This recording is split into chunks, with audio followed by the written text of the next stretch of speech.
a Deus. A outra vez que eu tive a oportunidade de ouvi-lo foi ali na sede. Nós tivemos uma festividade, fica aqui a mais ou menos 1 quilômetro, e fomos realmente impactados pela palavra de Deus através da sua vida naquele dia, e nós temos hoje a honra de recebê-lo aqui. Pastor Genival Bento já está com a palavra, vamos recebê-lo com alegria para a ministração da palavra. Queridos, com muita alegria, quero saudá-los com a paz do Senhor. Amém. Quero convidá-los ao texto, já que estamos de pés, que eu quero tomar base para conciliar o tema. Embora seja no Velho Testamento, mas Paulo diz que tudo quanto antes foi escrito é para o nosso bem, para o nosso exemplo. Então, quero usar o texto da Segundas Crônicas, segundo livro das Crônicas, capítulo 29.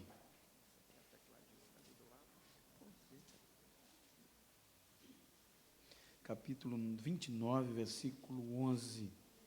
Vamos começar do 10, para dar sentido, tendo em vista que nós estamos em um congresso, em um culto que os homens, claro, em um contexto de gratidão, estão adorando a Deus. Então vamos ler o versículo 10, versículo 11 do capítulo 29. O versículo 10 diz: agora estou resolvido a fazer aliança com o Senhor, Deus de Israel, para que se desvie de nós o ardor da sua ira. Filhos meus, não sejais negligentes, pois o Senhor vos escolheu para estar diante dele, para o servirdes, para serdes seus ministros e queimardes incenso. Amém? Queiram tornar os vossos assentos.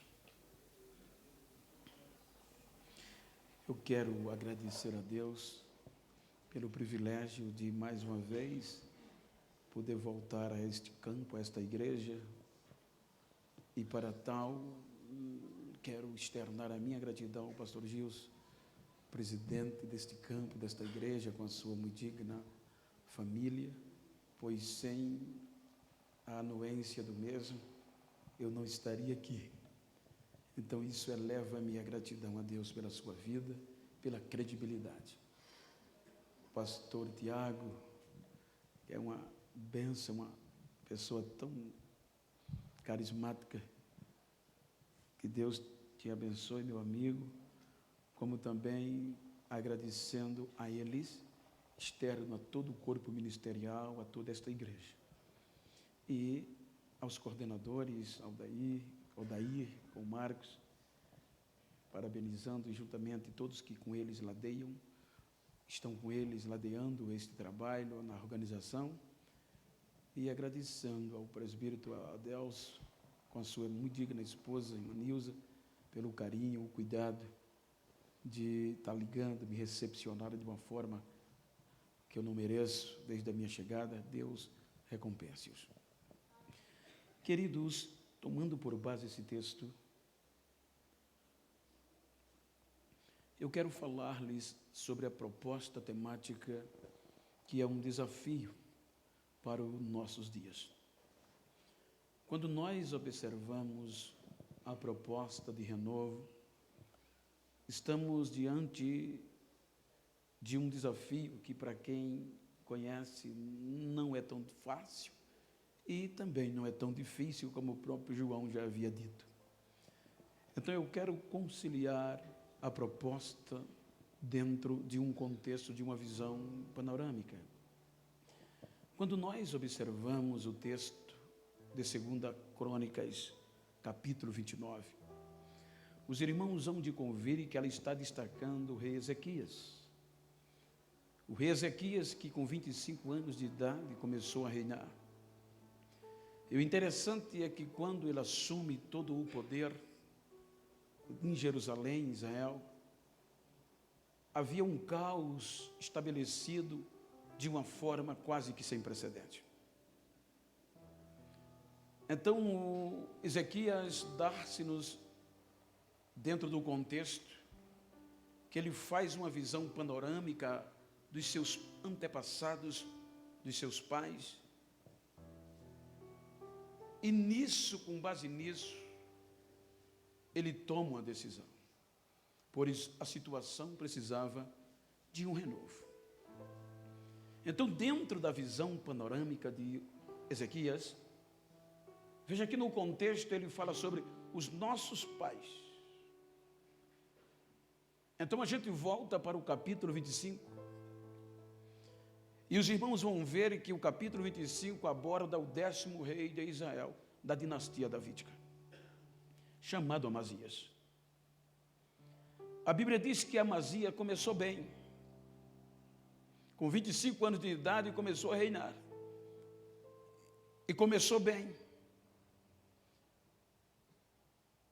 Mas como ele ia bem, e aqui está o perigo do embriagar-se, e ele se embriagou com o poder.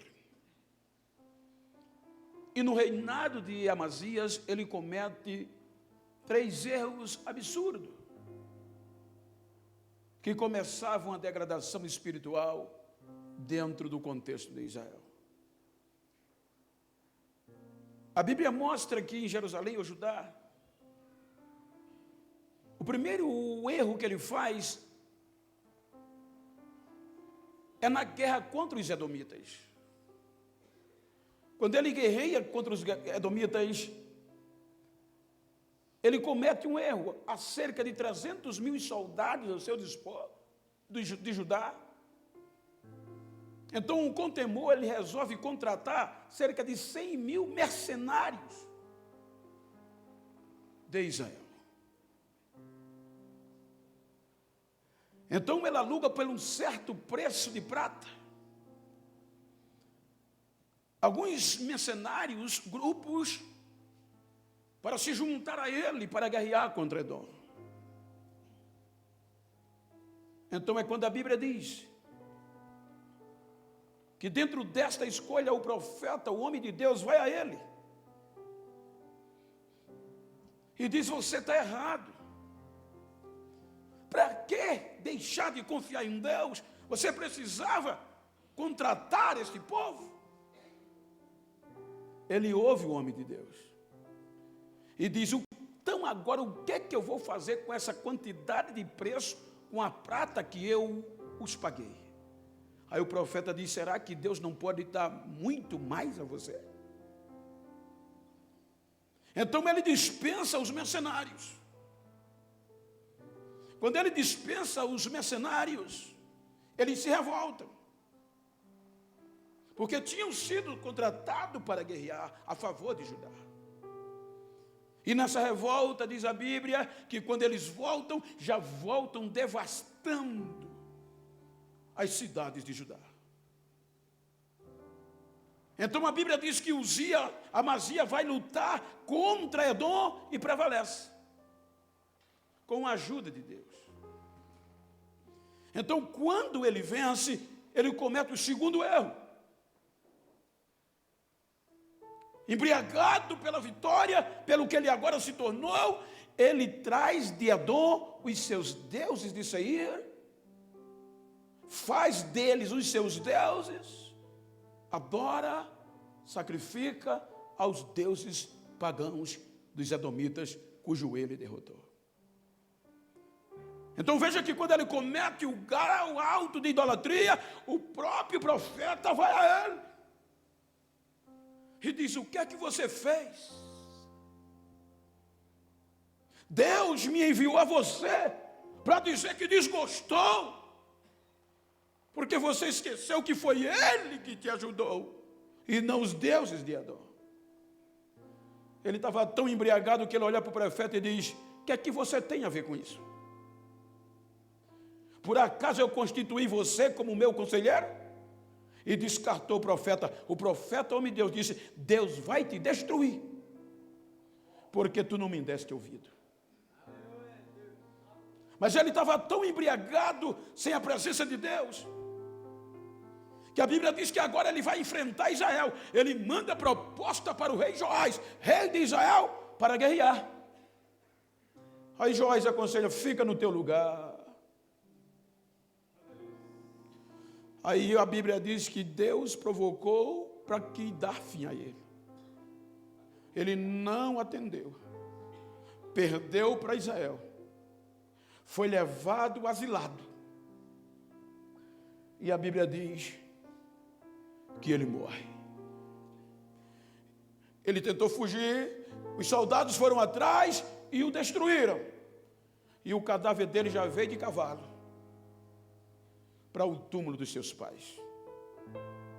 Então agora o rei Amazias deixou um reino caído, acabado em Judá, belicamente destruído, economicamente destruído, espiritualmente derrotado.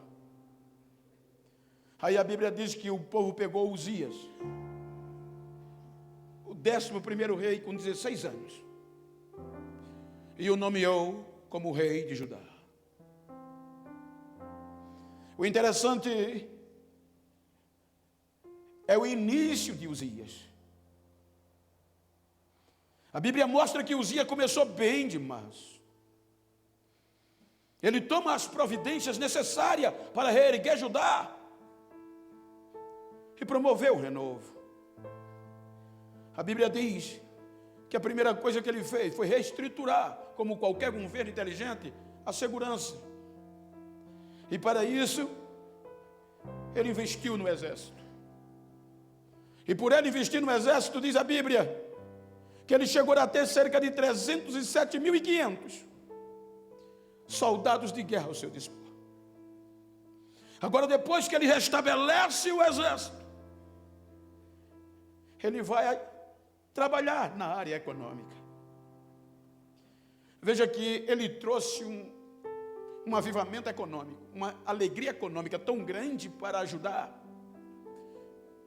que a história diz que depois de Salomão, o reino de Judá nunca viveu uma prosperidade tão grande.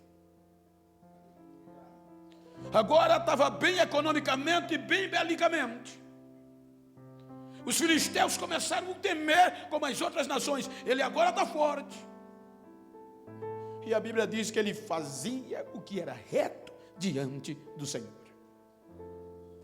Aí Deus resolve lhe dar inteligência. Para fortalecer mais o seu exército, ele começa a construir, inventar, diz a Bíblia. Ele é inventor de escudos, lanças especiais, armas de atirar flechas, catapultas, que dava sustentabilidade e estabilidade ao seu exército. Estas invenções de Uzias deu uma chamada e levou ele a um patamar espiritual e um patamar bélico de reconhecimento tamanho, que a Bíblia diz que a sua fama se estendeu por toda a terra. Agora ele ficou famoso. Agora ele ficou reconhecido em todo o mundo. O homem que reorganizou o exército, o homem que levou Judá a um patamar econômico como muito tempo atrás não se via. E agora os aplausos vieram. Não é um dos maiores problemas da nossa geração, o tal dos aplausos, da fama, que tem embriagado muita gente, achando que isso não é de agora, isso é de velho. Então, quando Uzias se embriagou pela fama, pelo poder, pelos aplausos do povo a ele,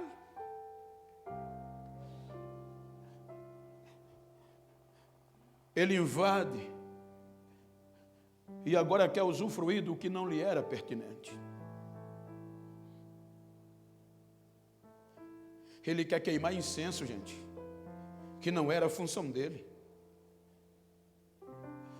Para queimar incenso, Deus havia escolhido um povo. Deus havia escolhido homens que não eram aplaudidos, não tinham fama. Mas foram eles que Deus escolheu para queimar incenso de manhã, à tarde, para trocar a cinza e para manter o fogo aceso e o aroma diante de Deus. Então Uzias, aclamado, ovacionado, se esqueceu e quis usufruir desse direito. Ele não foi escolhido para queimar incenso, ele foi escolhido para reinar. Porque muitas vezes a gente se esquece que sacerdote é sacerdote, gente. E muitas vezes, às vezes não é aplaudido, às vezes não tem fama. E às vezes alguém se mete a besta achando que é alguma coisa e quer bater de frente. Aí Uzias se levanta para bater de frente com o sacerdote. Pega o incensário e vai para o templo queimar incenso. A Bíblia diz que um sacerdote reuniu 79, 80 sacerdotes. Bateram o pé de frente dele e disseram: rei, isso não pertence ao Senhor. Quem foi escolhido para isso foi a gente. A ira de Deus pode vir sobre o Senhor. E ele não deu ouvido, ele quis lá saber. Ele era o rei, ele era quem mandava, era aplaudido, mas confundiu, gente. Você pode ser o que for, gente. Você pode ter nome mais estrela, você pode ter acesso no YouTube, pode ter fanpage lotada, pode até ter uma conta boa, mas sacerdote é sacerdote, tem que ser respeitado. Pode até não ter nome, pode até não ter fama, mas foi Deus que escolheu, ponto final, já era. Ele enfrenta os sacerdotes.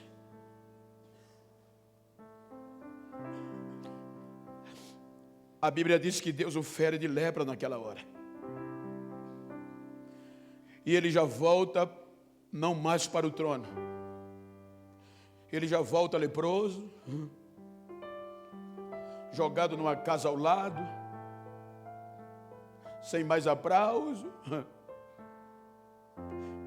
A fama agora era de leproso. Os irmãos sabem que leproso na época era abominável. Em questão de segundo, ele desce do trono para a abominação. Agora o trono fica vazio. Precisava de alguém, porque enquanto ele estivesse vivo, não podia nomear ninguém. Em quem é que entra com 25 anos para administrar? Porque o pai estava vivo, é o rei Jotão. Veja que Uzias começou bem, andou bem, mas não terminou bem. Nós estamos em um culto de renovo, gente, em um congresso. E Deus tem urgência em uma geração que comece bem, ande bem e termine bem também. Porque o segredo das coisas não está no começo, está no fim. Diga para quem está ao seu lado: Deus tem urgência em uma geração que comece bem, ande bem e termine bem.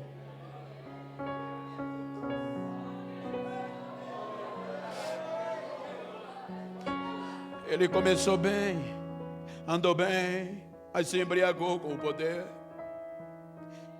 e perdeu a sensibilidade. Aí Jotão vem. Quando Jotão entra no contexto, veja o que é que a Bíblia diz. Ele fez o que era reto aos olhos do Senhor. Mas a Bíblia continua dizendo: porém, o povo ainda continuava na prática do mal.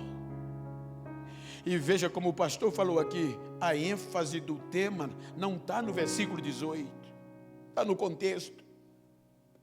Paulo começa a falar de santidade no último assunto do capítulo 20, do capítulo em apreço, capítulo 5, capítulo 4, ele termina falando de santidade. Veja que a tônica dele da santidade é fruto das trevas e da luz. Então é por isso que ele bate pesado nisso aqui com os moradores de Éfeso. Ele diz: quem roubava não roube mais, trabalhe. Quem mentia não minta mais, quem se prostituía não se prostitua mais, porque isso era uma prática recorrente na cidade de Éfeso, no meio das trevas. E a igreja estava sendo infiltrada com falsas doutrinas. Agora Jotão assume o poder. Mas em vez de solucionar o problema, pega os problemas e começa a jogar para baixo do tapete. Porque o pai estava vivo. Veja que a Bíblia diz: ele fez o que era reto, mas não derrubou os altares e não levou o povo à santidade. Ele não provocou um renovo dentro de Judá. Então a Bíblia diz que pouco tempo, salvo engano, 16 anos ele reina. E aí vem Acais, seu filho. E o rei Acais tinha uma chance, gente, de provocar um renovo e entrar para a história. Por quê? Porque quando ele assume o poder, ele enfrenta em primeira instância uma crise social que o rei Uzias deixou e uma crise bélica militar por conta da decadência espiritual. Então o exército que Uzias fortaleceu já estava enfraquecido. E Israel ameaçava destruir o resto que faltava. Aí é quando, diz a Bíblia, é quando nesse interim, bem isso, baixinho, aí Isaías vai a ele e diz: rei Acais, assim diz o Senhor, olha que chance de um renovo. Não tenha medo dos inimigos. Em outras palavras, Deus tem urgência em um renovo, Acais. Deus manda eu te dizer que não tenha medo daqueles 2 pedaços de tições fumegantes. Porque como eu fui com teu pai Davi, eu serei com você. Não tenha medo. Não se desespere. Ah, missionária Valdilene, e quando ele ouviu isso, ele embriagado pela situação, temeroso, aí ele manda e diz a resposta na cara de Isaías: eu estou acreditando não. Aí Deus toca em Isaías para dizer: pede um sinal, manda ele me pedir um sinal, que eu estou posto a dizer e a mostrar que estou com ele, eu quero renovo. Diga a ele que ele pode pedir um sinal mais alto, que mesmo que seja no céu, eu vou fazer acontecer. Se ele achar difícil, manda ele descer às profundezas da terra. Peça um sinal lá que eu vou dar, que eu serei com ele. Ele olhou para Isaías e disse: não vou tentar o Senhor, meu Deus. E não levou caso para isso. Um dos piores, ou pior homem que entrou na história. Narcisista. A Bíblia diz que ele agora vai pedir socorro à Síria, a Tiglat-Pileser, rei dos assírios, para que eles livrassem-os da mão das ameaças das tribos do norte. Aí o rei da Síria prega a proposta, como um poderoso exército, o mais poderoso da época, o mais temido, vence e derrota as tribos do norte e livra Judá da ameaça de guerra. Mas agora a coisa engrossou, porque agora Judá, ou todo Jerusalém, todo Judá, se tornou vassalo dos assírios. E como isso era perigoso, veja que um dos primeiros atos pós aqui, de Acais, foi piorar as coisas. Você sabe o que é uma pessoa narcisista? Uma pergunta sem maldade. Uma pessoa narcisista é aquela que acha que tudo tem que ser ele. Uma pessoa narcisista é aquela que dá tudo, elimina tudo para manter o seu nome e a sua imagem. Aquela pessoa que às vezes diz: esse conjunto só vai comigo, se botar outro não vai. Eu aqui sou quem... Não, isso é narcisista. Então ele agora começou a fazer isso, eliminar tudo que pudesse tomar o lugar dele, ou que a glória não fosse dele. Então o que é que ele faz primeiro? Ele manda fechar a porta da igreja.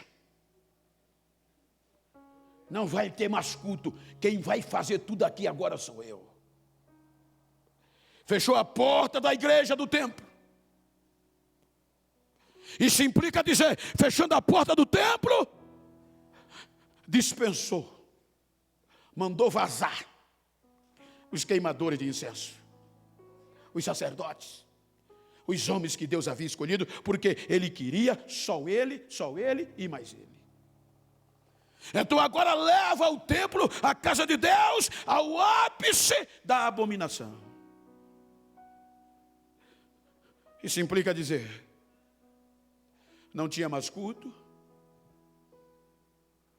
não tinha mais queima de incenso, não tinha mais sacrifício. E quem era a bola da vez agora? O rei Acais, que trouxe os deuses da Assíria no lugar do Deus de Israel. Veja que o sujeito era tão terrível, que para manter a sua imagem, ninguém se emparelhar com ele. Capítulo 28, versículo 3 diz que ele matou e mandava matar em sacrifício os seus próprios filhos, em abominação ao Senhor.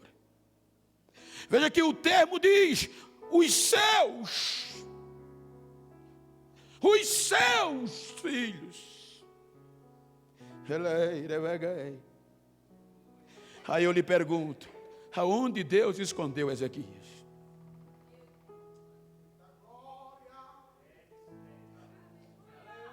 Diga para quem está ao outro lado, Deus sempre reserva uma geração.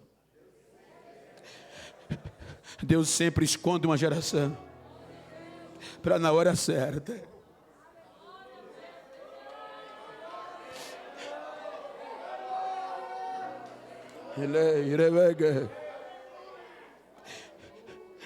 Não havia gente mais culto.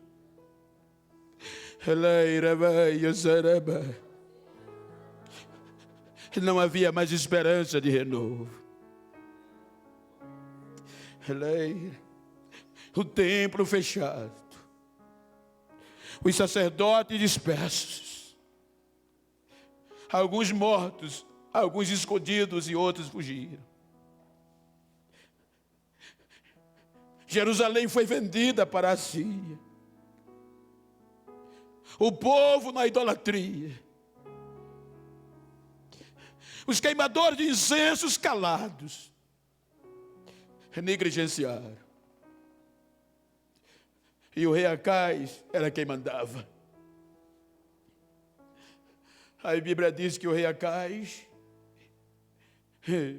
morreu. Quando ele morreu, aí eu pergunto de novo, aonde estava Ezequias que se livrou da morte? Aonde Deus escondeu esse menino?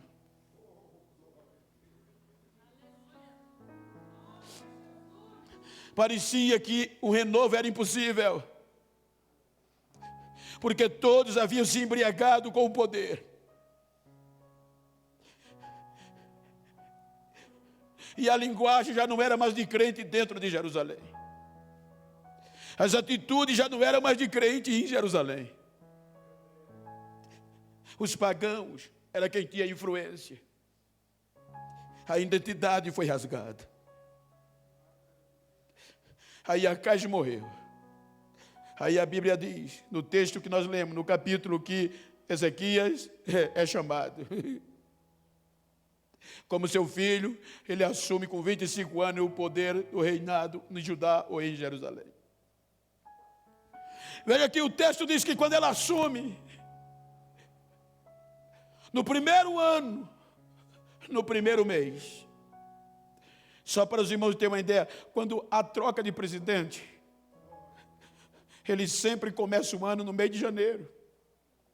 Então, quando Ezequias começou a reinar, no primeiro ano, no primeiro mês, ele toma uma decisão. E qual foi a decisão? Ele percebe que a coroa não ia resolver o problema, porque os seus pais tinham se embriagado. Ele decide que o seu nome não ia resolver o problema. Qual era o problema? Só ia resolver com um renovo. Um renovo espiritual dentro de Jerusalém. O pecado só iria sair com um renovo, se Deus viesse e limpasse tudo. Aí a Bíblia diz que ele faz o quê? Ele reúne os sacerdotes e os levitas na praça oriental, numa praça. Ele chamou os sacerdotes e os levitas, os sacrificadores e adoradores, aqueles que responsável para o holocausto, para o sacrifício, e aqueles que já vinham com os instrumentos prontos para abrir a garganta e louvar a Deus, aonde já não existia mais louvor. 16 anos sem louvor, 16 anos sem holocausto, 16 anos sem queimar incenso. Mas alguns historiadores dizem que quando Acais pensou que tinha acabado com o fogo, acabado com a queima de incenso, e jogou todos os sacerdotes e queimadores de incenso para fora, diz alguns historiadores que no meio daqueles ainda teve um grupo que conseguiu esconder, que conseguiu preservar, mesmo escondido, queima de incenso e sacrifício e fogo. Ainda tinha um remanescente que, mesmo escondido, ainda queimava incenso e ainda sacrificava.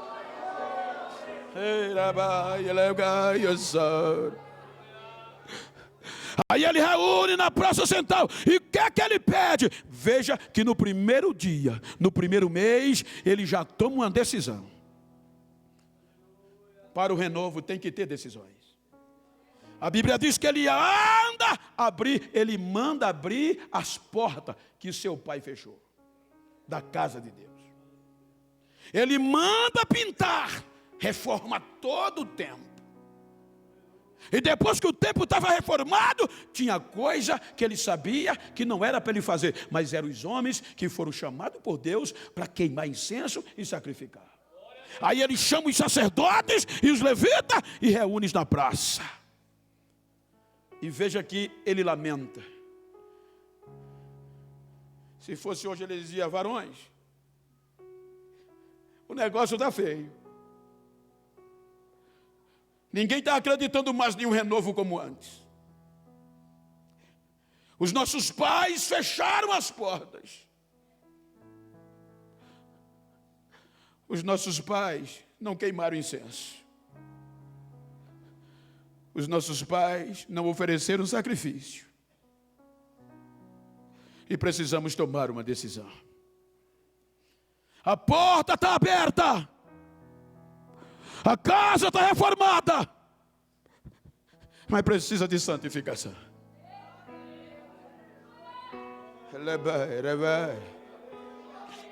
Renovo, gente, não é pelo hino, não.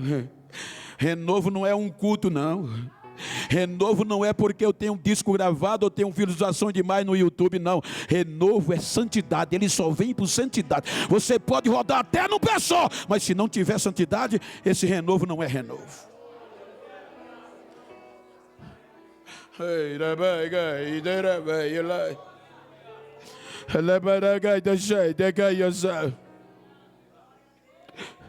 Eu quero saber se vocês estão disponíveis para se santificar e limpar a casa do Senhor. Não tinha muito, mas ainda tinha. Diga para quem está ao seu lado: não tem muito, mas ainda tem.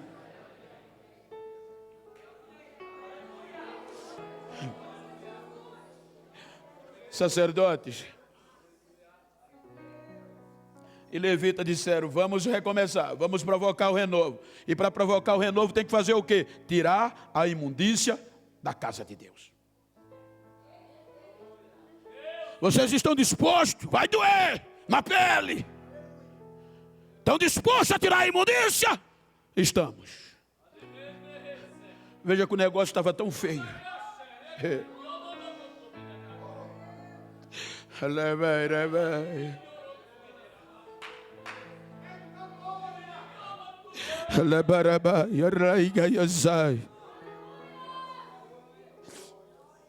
A coisa estava tão feia, gente, que os sacerdotes e os levitas passaram uma semana, 8 dias, tirando imundícias e impureza da casa do Senhor. Depois que eles tiraram a imundícia da casa do Senhor, foram para o rei e disseram: rei, está limpo.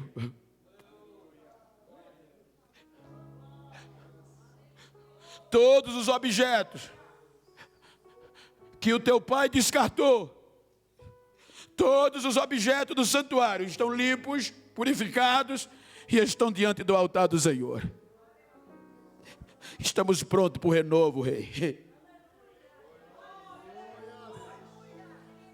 Pergunta para quem está ao outro lado: está dentro ou está fora? Vai ter coragem de arrastar a imundícia? Tem alguma coisa que às vezes é necessário cortar na pele, tem que doer na pele, mas se quiser renovo, a imundícia tem que ir para fora. Para Deus entrar, tem que ter limpeza, tem que ter decisão.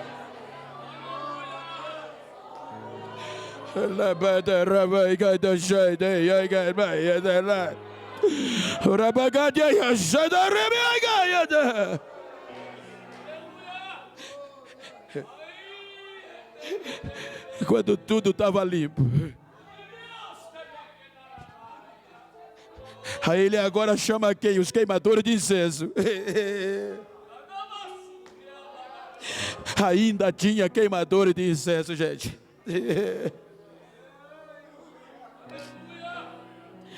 Ele diz: eu tomei uma decisão, eu estou disposto a fazer uma aliança com Deus, para Ele desviar a ira de nós, e para Ele desviar a ira, tem que ter renovo, tem que ter decisão. Aí ele diz: meus filhos, não sejam negligentes, ou seja, não se comportem como vocês não têm nada a ver com isso.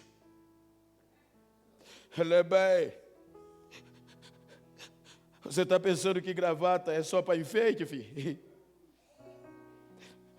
Se gravata resolvesse avivamento, os políticos eram os mais que eram avivados no espiritual.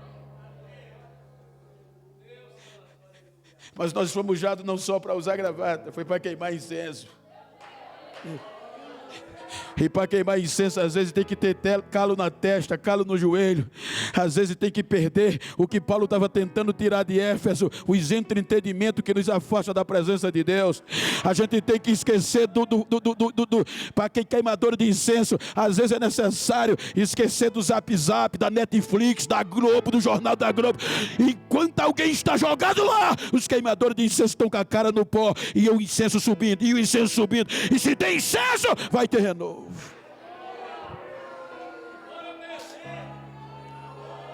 Filhos, vocês não sejam negligentes, porque foi Deus que escolheu vocês para ministros e para queimar de incenso.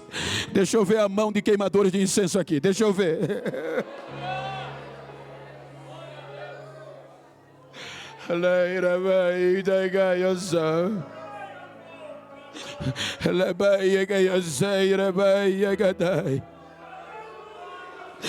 Dezesseis anos.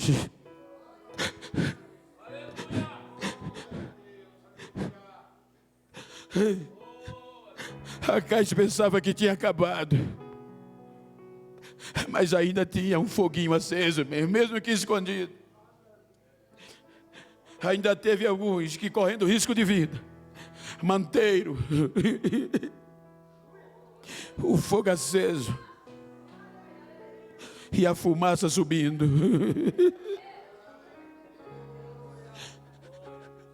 Agora chegou a hora. Não sejam negligentes, porque para isso vocês foram chamados.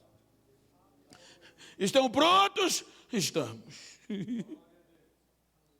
Veja que a partir daqui você vai encontrar séries de nomes. Fulano, filho de fulano, era queimador de incenso. Fulano, filho de cicrano, era ensaialista, ensaialista, ensaialista. Quando o número não era muito, mas ainda tinha. Aí quando todos estavam prontos, aí ele disse: agora vamos trazer os instrumentos. Agora vamos entrar na casa de Deus. Veja a inteligência de Ezequias. Ele não tomou a frente, como o pai queria fazer. Ele deixa que os sacerdotes, os levitas e os queimadores de incenso provocassem isso. Ele organizou o louvor. Ele organizou o sacrifício, mas quem podia sacrificar era o sacerdote. Ele mandou trazer incenso em abundância, mas quem queimava incenso era quem Deus escolheu. A Bíblia diz que o negócio foi ficando bom, que foi um avivamento, um renovo tão grande, que desde os tempos de Salomão, eles nunca mais tinham celebrado a Páscoa, mas o renovo veio de uma medida tão grande, era a gente louvando, e a Bíblia diz que o rei Ezequias botava a cara no chão e começava a adorar, o povo metia a cara no chão, a presença de Deus entrou na casa e voltaram a praticar a Páscoa. Houve renovo naqueles tempos. Houve renovo naquele tempo.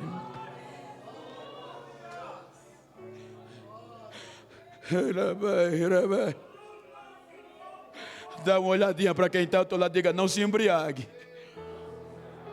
com vinho, com entretenimento, com essas coisas que não tem que edificar.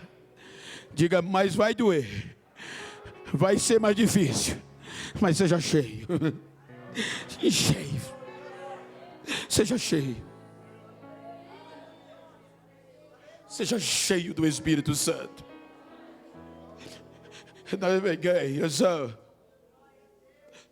O que me preocupa muito é que estão dizendo muito por aí, os céticos, que nós já não somos mais os mesmos.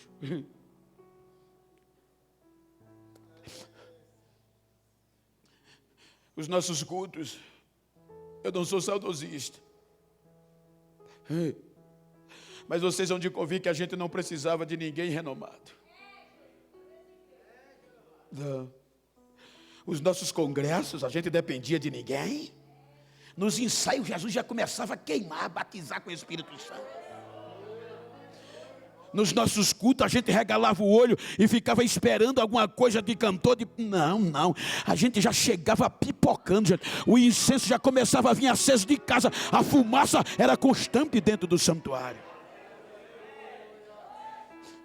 Mas estão dizendo que a nova geração, a nossa geração, o tempo que a gente vive, nós não somos mais os mesmos. A gente depende de quem vem e de quem a gente convida para Jesus batizar e para ter avivamento. Ezequiel disse: não sejam negligentes. Vocês foram escolhidos para isso. E para melhorar mais, Jesus quebrou isso aí, melhor ainda. Agora não só é um sacerdote, agora só não é um grupo de levita. Agora é você. E agora esse incenso não é mais queimado no templo. Agora esse incenso é queimado aqui dentro. É por isso que alguém às vezes pergunta: mas Bento, século 21, tu ainda quer manter aquela tradição de antigamente? Irmão, se o fogo está aceso, se o Espírito está dentro, se tem incenso lá dentro, ele sobe, independe de século 21, de século 22. Se tem incenso, tem renovo. Se tem incenso, tem avivamento. Dá uma olhadinha para quem está ao teu lado, diga: ainda tem. Fique de pé, por favor.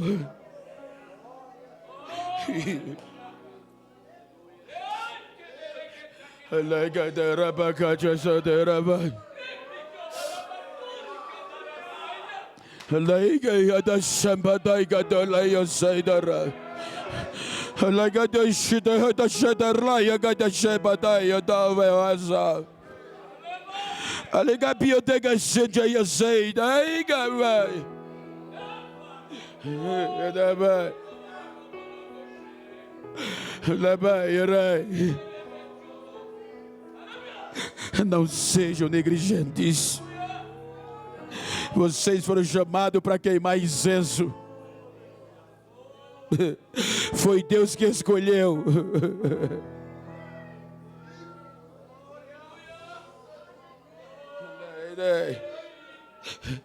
Ele é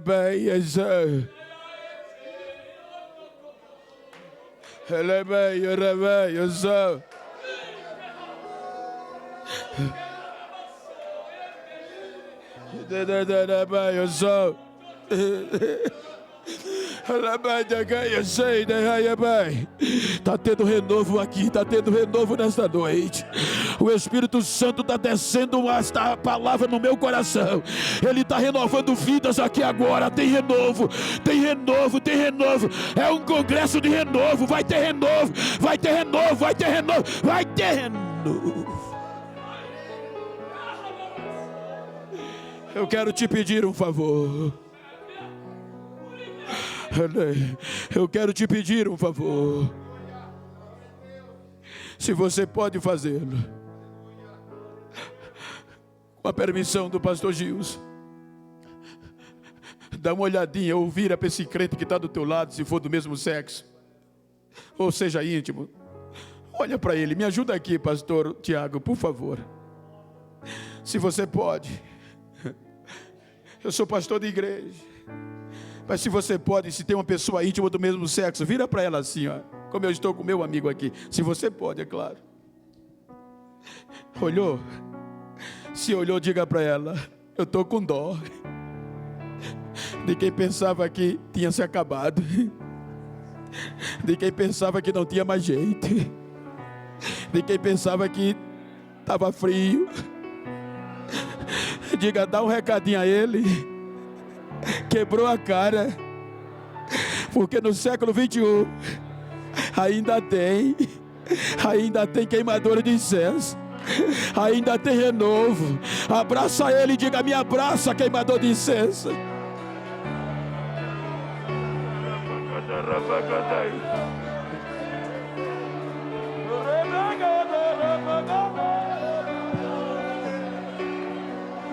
Urimigayo shabadeyo, urimigayo sheidegabyadehai. The chondere kainere.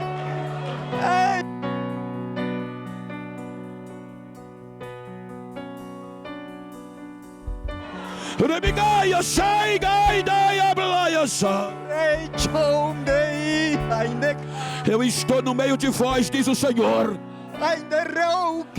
A chama da minha presença está levantando caídos, e a glória do meu Espírito está invadindo este santuário, porque eu tenho urgência na renovação. Há dons espirituais sendo distribuídos. Assim diz o Senhor, assim diz o Senhor, assim diz o Senhor, assim diz o Senhor.